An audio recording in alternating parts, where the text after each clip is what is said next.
Bom, pessoal, boa noite. Eu sou a professora Viviane. A gente vai começar agora a aula sobre fracasso escolar na contemporaneidade.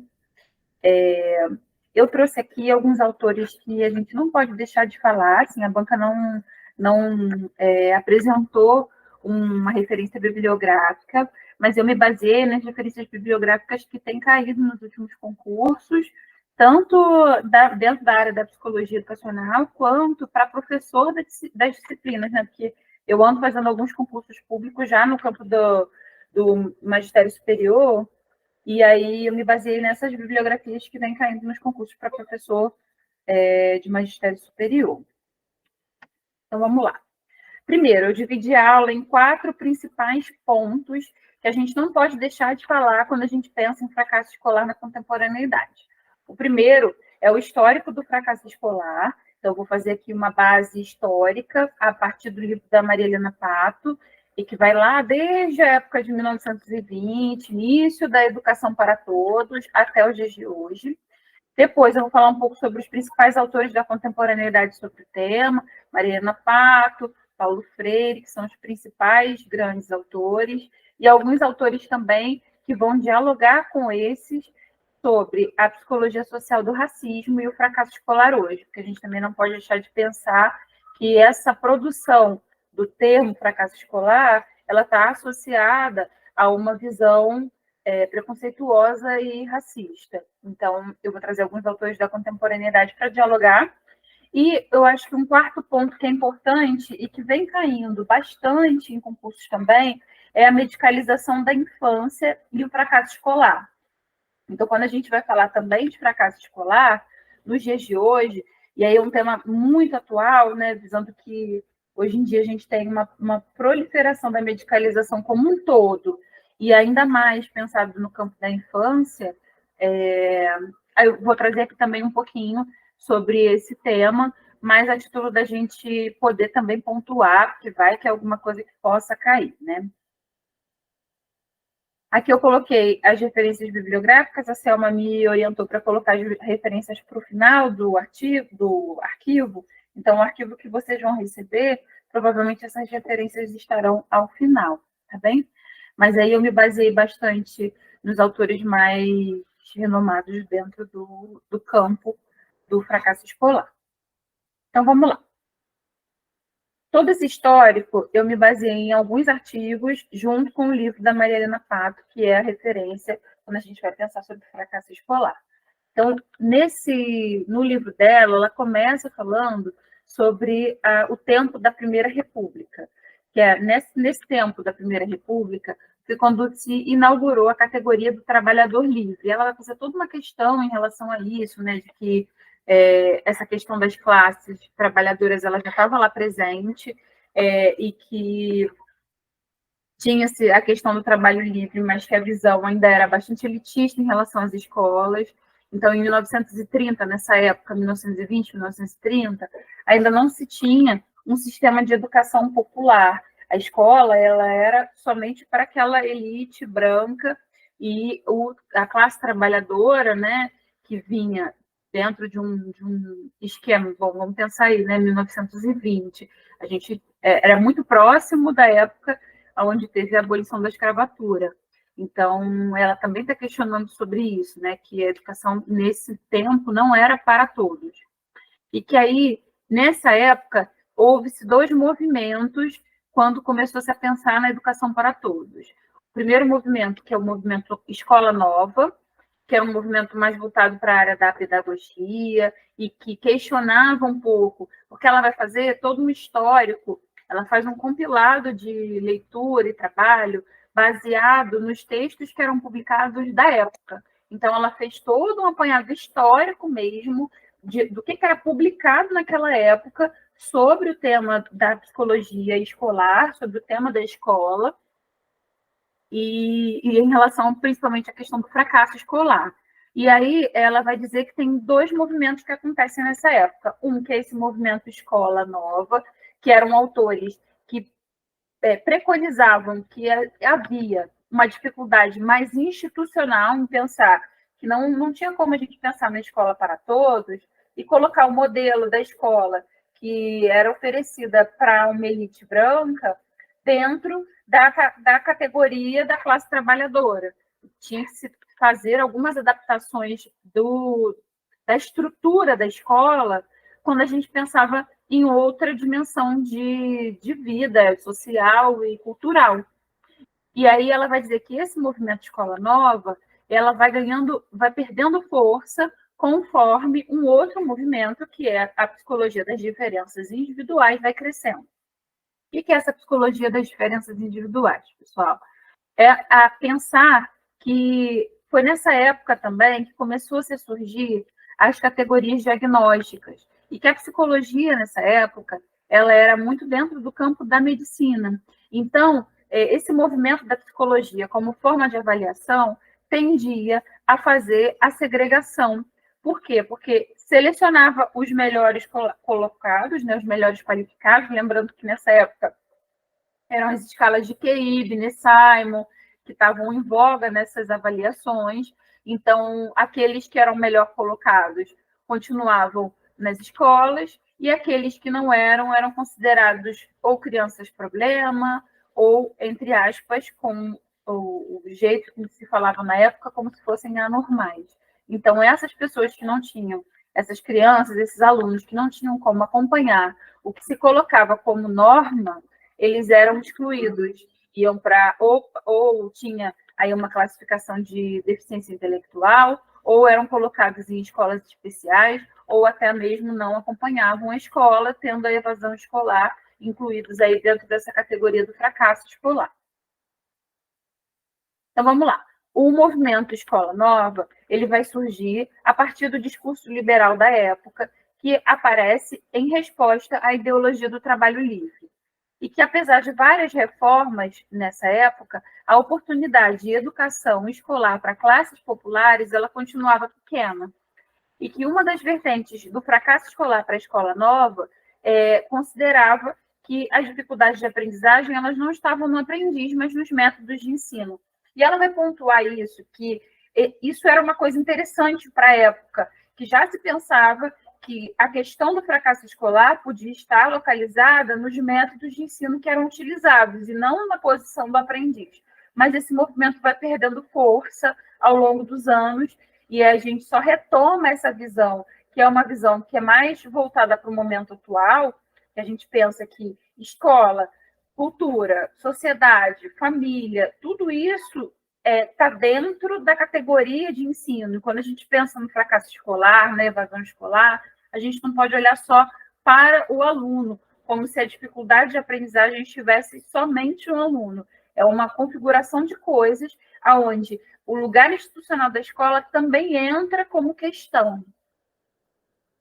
Mas ela vai dizer que esse movimento, que é onde pensa-se no método de ensino voltado para a criança, para o aprendiz, né, como estava aqui o termo que foi usado no livro, ele vai meio que perdendo força ao longo das décadas, e esse movimento mais voltado para a visão médica, para a visão diagnóstica e para a responsabilidade sobre o aprendiz, sobre o aluno, ele vai tomando força desde essa época de 1920 e vai ficando cada vez maior até a década de 70. Que aí, na década de 70, é quando se começam os movimentos mais liberais e aonde essa visão ela vai enfraquecendo e vai dando lugar à visão que a gente tem hoje.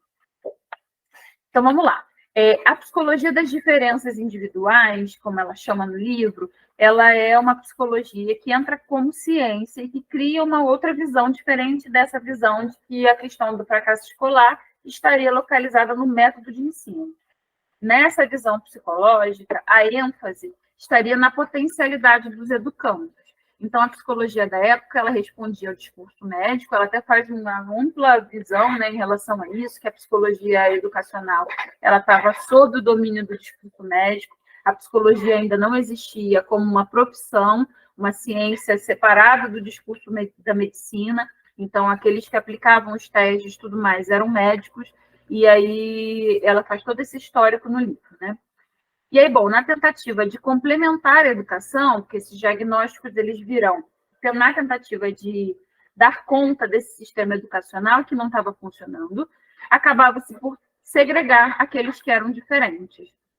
E aí ela vai dizer que já desde essa época, isso é uma visão preconceituosa e segregativa, porque vai criar uma seletividade social e que muitas vezes se baseava numa psicologia preventiva, em um diagnóstico precoce no desenvolvimento infantil. Então, visava-se cada vez mais diagnosticar de forma precoce para que essas crianças tivessem um acompanhamento, e aí mais voltado do lado médico, do discurso médico, e aí acabavam por segregar essas crianças do convívio e do domínio escolar e da aprendizagem, a escola vista como um campo social.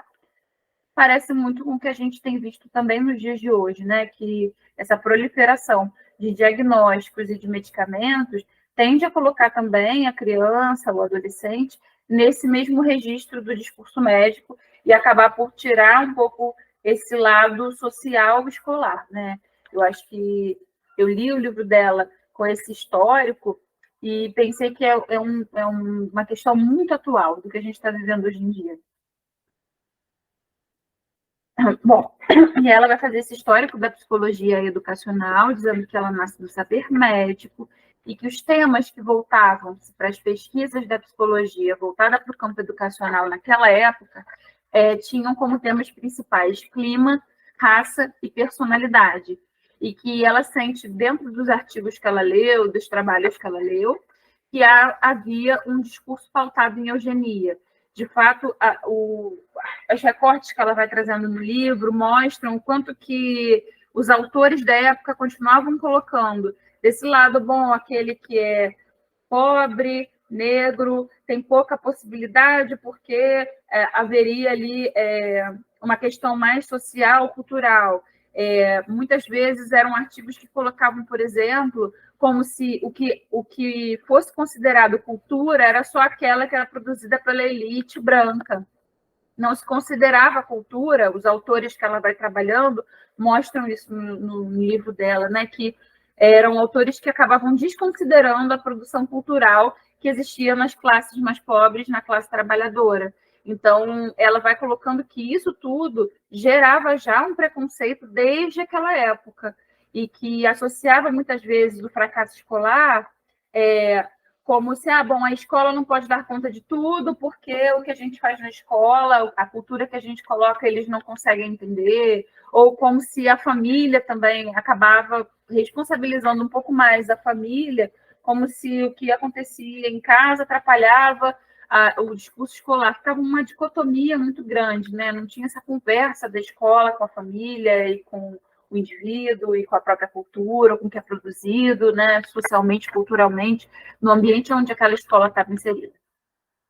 E aí, bom, esse mesmo caminho da psicologia educacional, pautada pelo discurso médico, entra a corrente neuropsiquiátrica, aonde foi a época também do movimento higienista, e o insucesso escolar, ele acaba respondendo também desse lugar. Então, os alunos que não conseguiam se manter na norma e que não conseguiam acompanhar a escola como ela era pensada, eles eram encaminhados para tratamentos em hospitais psiquiátricos, em clínicas de orientação infantil, e também passavam por serviços de inspeção médico escolar.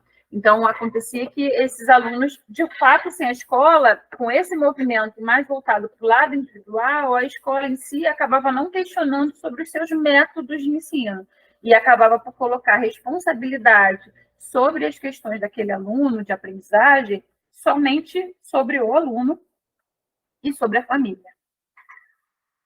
E aí, bom, ainda nesse histórico da psicologia educacional, esse movimento, dentro desse campo do movimento mais higienista do insucesso escolar, a gente via a origem, ela vai trazendo os autores que vão trazendo esses termos, né? O termo criança anormal e criança problema, que são termos que a gente escutava até pouco tempo, né? Ela também vai trazer que dentro desse monte de trabalhos que ela pesquisou, que ela percebe que acontecia esse abusos do uso indiscriminado dos testes de psicometria, né, dos testes de avaliação psicológica, e aonde que os diagnósticos acabavam por ser adaptados dentro dessas avaliações que eram propostas. e que não se pensava nessa época na análise institucional, não se pensava na escola articulada com a cultura, com a sociedade e com os alunos e a família, não tinha esse pensamento mais de rede que a gente tem hoje, e que o foco do problema acabava caindo na criança e na família.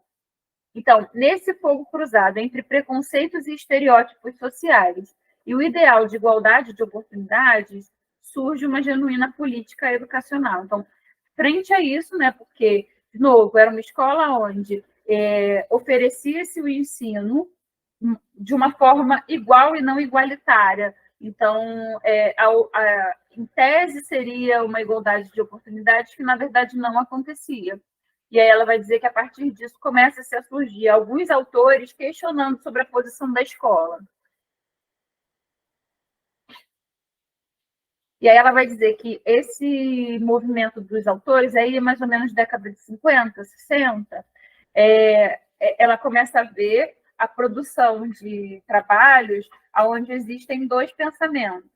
De um lado, os pedagogos, onde o grupo da pedagogia vai fazer uma análise referente aos aspectos funcionais e estruturais dos sistemas de ensino. Os professores vão começar a se questionar: será que a gente está oferecendo o que realmente é acessível, o que realmente aquele aluno precisa?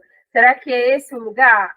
Será que a gente não precisa fazer algumas adaptações curriculares, adaptações da escola, pensar no nosso público? Então, o lado da pedagogia vai caminhar para essa direção de repensar a escola, e, do outro lado, o lado dos psicólogos, que as pesquisas acabavam colocando o fracasso escolar em torno dos diagnósticos. E aí se pensava-se nas características biológicas, psicológicas e sociais dos educandos, e a partir dessas características se justificavam as suas dificuldades escolares. E aí essa visão médico-psicológica, ela acabou por dominar o discurso da educação até os anos 60, mais ou menos, né? Então, era mais ou menos nessa época que a gente está falando. Então, cada vez mais, as causas do fracasso escolar foram buscadas nos alunos. Entende que ela está fazendo essa visão para mostrar que isso vem de lá de trás e que isso tudo é uma visão que não se pensa o método da escola. Então, todo o questionamento que ela faz é justamente esse, que a gente não pode fazer essa separação, escola de um lado, diagnósticos do outro, e colocar a responsabilidade somente na criança e na família, né? E ela vai dizer que, depois disso, vai surgir, nos anos 70, a teoria da carência cultural, que é uma visão que explica as desigualdades pelas diferenças de ambiente cultural em que a criança de classe baixa e média se desenvolvia. De novo, uma visão como se a cultura produzida pelas classes mais pobres ou pela classe média não fosse considerada cultura. Se os autores eles vão dizer que as desigualdades que se apresentam na escola elas têm a ver com a cultura, né, que o ambiente cultural onde as crianças estavam inseridas ele não era considerado bom para o desenvolvimento da criança, então já era uma visão preconceituosa e uma visão ainda eugenista também, que desconsidera a cultura produzida por aqueles que habitam a escola.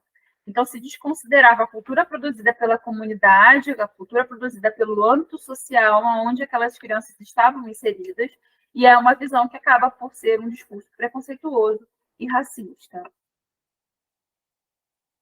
Então, diante da cisão causas na escola, causa nos alunos, nasce uma terceira visão, que vai dizer que a escola é inadequada para crianças carentes. E que isso quer dizer que o modelo das classes mais favorecidas, ele falha ao tentar ensinar com os mesmos métodos. E, em resposta a essa visão, surge uma educação compensatória, que também está fadada ao fracasso. Então, surge uma educação que vai desconsiderar. Nessa terceira visão, ela vai dizer que ela ainda tem essa visão preconceituosa, porque ela desconsidera a cultura que a própria criança, que o próprio meio social aonde estão inseridos, essa cultura ela é desconsiderada, ela não vem para dentro da escola. E que a gente só pode mudar a visão da escola quando a gente vai considerar o movimento cultural social aonde o sujeito está inserido. E que isso é produção cultural, e que isso é produção que precisa funcionar dentro da escola também. Então, essa educação compensatória, aonde vai tentar colocar a cultura que tinha essa visão mais elitista para dentro da escola pública, ela não vai funcionar. Por isso que ela está fadada ao fracasso, porque continua ainda com um discurso preconceituoso, desconsiderando as produções culturais e sociais daquele meio onde a escola está inserida. Então, até a década de 80, a culpa do fracasso escolar era da criança e da família, com essa visão ainda médica e com essa visão preconceituosa do lado social, dizendo que a escola não pode dar conta de tudo, que o problema estava na família e na criança. Na década de 90, o fracasso ele vai ser atribuído à desqualificação do professor. Então, começa uma mudança de visão, mas aí, ainda assim, não considerando a escola como uma instituição que está inserida dentro de um campo social. Vai colocar a culpa no professor, desconsiderando a relação entre a concentração de renda e a aprendizagem. Então, começa-se a pensar nas qualificações dos professores para trabalhar, vão começar a dizer que os professores que trabalham nas escolas públicas eles são desqualificados, eles não têm possibilidade de desenvolvimento, eles precisam de mais estudos. E aí esse autor, Salviani, ele vai propor uma ação para diminuir o fracasso escolar, respaldada na pedagogia histórico-crítica. E aí ele vai começar a considerar, a partir da década de 90, vai começar a se pensar nas determinantes sociais da educação, vai começar a se pensar na compreensão do grau em que as contradições da sociedade marcam a educação e um posicionamento diante dessas contradições. Então, a visão contemporânea pensada do fracasso escolar vai tirar essa visão de que o problema estava na criança e na família, que vem desde lá da década de 20, né, da década de 20 e 30, que é onde nasce toda essa questão da psicologia enquanto diagnóstico, e que vai colocar essa responsabilidade nos ombros da criança e da família. A partir da década de 90, a gente vai ter uma visão um pouco mais ampla sobre isso, a pensar que os determinantes sociais eles importam na educação, a compreensão desse lugar onde a escola está inserida em um meio social e cultural, que a gente precisa considerar isso, trazer essa cultura para dentro dos muros da escola, e um posicionamento de forma mais institucional, sem culpar o professor ou sem culpar a criança, mas pensando junto em outras possibilidades de inserção na escola. Por que será que o aluno evade da escola? Por que isso acontece mais nas escolas públicas? Será que a escola não tem um lugar sobre isso? E qual é o lugar que a gente pode fazer para que esse aluno volte, para que esse aluno se mantenha dentro da escola? A gente precisa pensar junto com a escola, sociedade e comunidade. A gente precisa pensar junto de uma forma maior, mais ampla, né? E trazendo para dentro da escola os movimentos sociais e culturais produzidos fora. Só um minutinho, gente, que tem alguém entrando na reunião.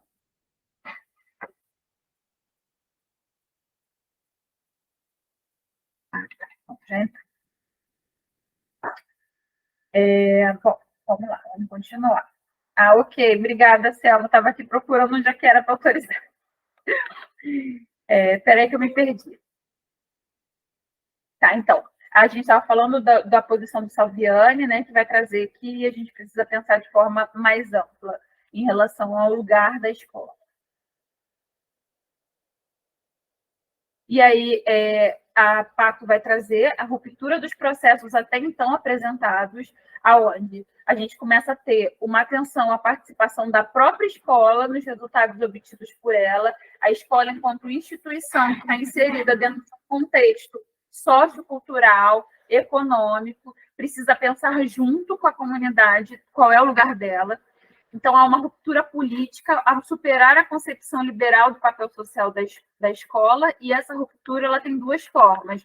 Uma forma crítico-reprodutivista, onde as práticas da vida eram entendidas como mantenedoras da ordem social vigente, e uma segunda visão, onde a escola passa a ser vista como um lugar que pode ser afinado com as transformações de classe. Escola como um espaço de transformação social. Então, é pensar que a escola ela tem um lugar político e social e que a gente precisa dialogar. A escola ela precisa dialogar com a sociedade onde ela está inserida. Então, a gente pensar que as práticas culturais, sociais, são práticas da vida que vão aparecer na escola também. Ela não pode se manter fora disso. E que é só assim que a gente vai conseguir realmente fazer uma uma produção e uma organização que vai trazer esse aluno para perto. E a escola, ela é um espaço de formação de cultura democrática. A gente também não pode pensar a escola só como produtora de conteúdos. A escola, ela é um lugar para se pensar o social.